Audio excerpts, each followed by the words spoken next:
What do you do with a particularly tough crowd? As a leader or an educator, this is a really important question to answer because there's always going to be critics and cranks in the group. It is my job professionally to help convert those critics and curmudgeons, if you will, into contributors and connectors. And so in this video, I'm going to share two frameworks or two models that when combined serve as a really powerful tool for you to be able to navigate and deal with a tough crowd. Let's get into it.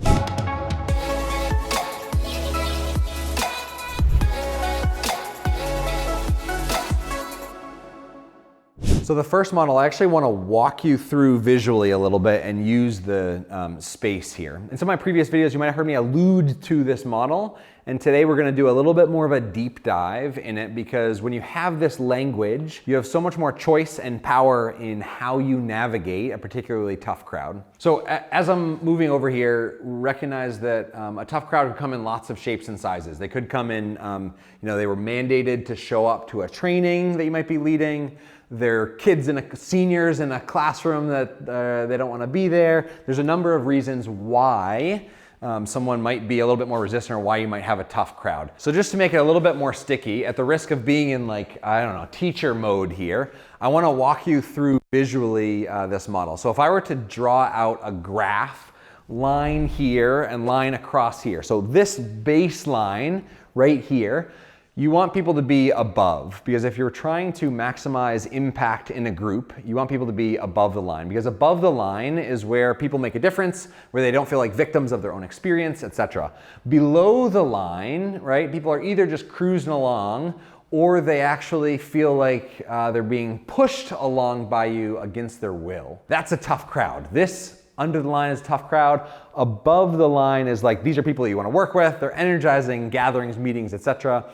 And the cool part is that going from below the line to above the line is actually a choice. The only reason I have a job or get invited to go into organizations and universities is because they want to increase impact. No university, no organization calls me up and says, hey Chad, can you come speak to our group? Can you come lead a workshop? Because this year we really want to just stay status quo. We want to just keep things the same. No, there's this desire to improve and go up, right? And so whatever that impact is, whether you want higher retention, you want less turnover in your organization, you want better learning outcomes, whatever your impact is, you probably want to increase it. And what I've noticed is that most of the time, most people in most organizations, when they want to increase impact, they focus all over here on the y-axis, which I would label quality. They focus on creating really quality programs, events. They want to make sure everything's designed right, which is great. Like, we should do that. We should make sure that things are really great quality. And sometimes when we only focus on quality, it's a little bit like standing at the top of the y-axis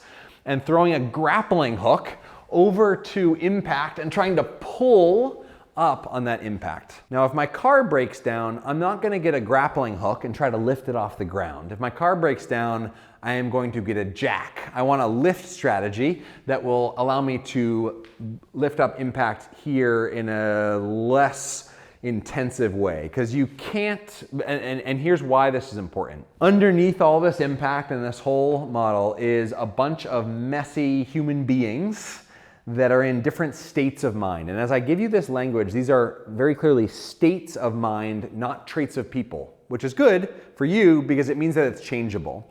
And so down here, you've got critics. These are people who are really comfortable pointing out what's wrong in the world, not so interested in doing anything about it.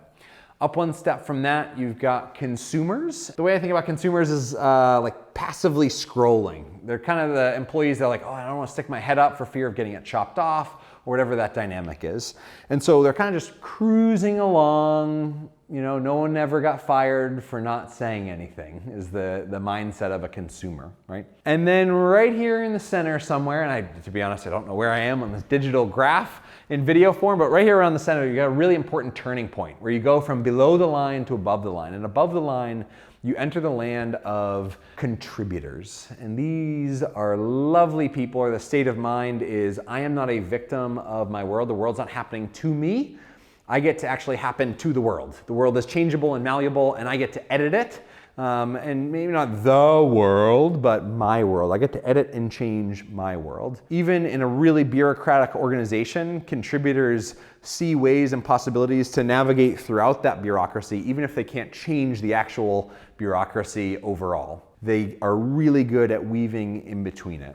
And up one step beyond that, you've got connectors. And these are people who Malcolm Gladwell's talked a little bit. My articulation of them, connectors, are people who becomes hubs for contributions. They're masters of connecting people to people and people to ideas.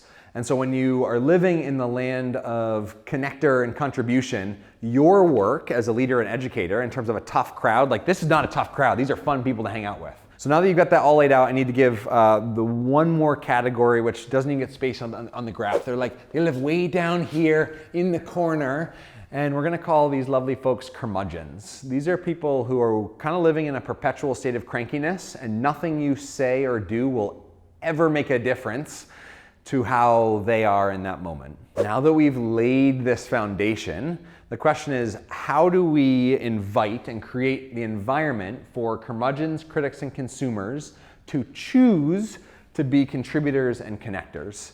Notice my language was really intentional there. How do we create an environment where people choose to opt into a different state of mind? Now for that, the tool that I'm gonna offer you, there are lots of ways. You're smart, you can probably come up with some ways. Now even just having this language, you can say, okay, for my critics who are pointing out what's wrong, how can I really meet them where they're at, etc. For me, the lift strategy, so if we're not just gonna focus on quality on the y-axis, the lift strategy on the bottom is, I would say, and a whole bunch of research would also agree, that the lift strategy is to cultivate a culture of connection. A little bit fuzzy language, and so for me, I would define a culture of connection as one where people are willing to know each other, they see each other, they hear each other, they might get or understand each other, and ultimately they're with each other. Now that's a nice impact.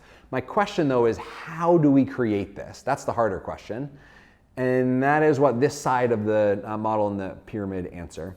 This framework, this model comes from me and Will's book, Ask Powerful Questions, where we dive really deeply into it.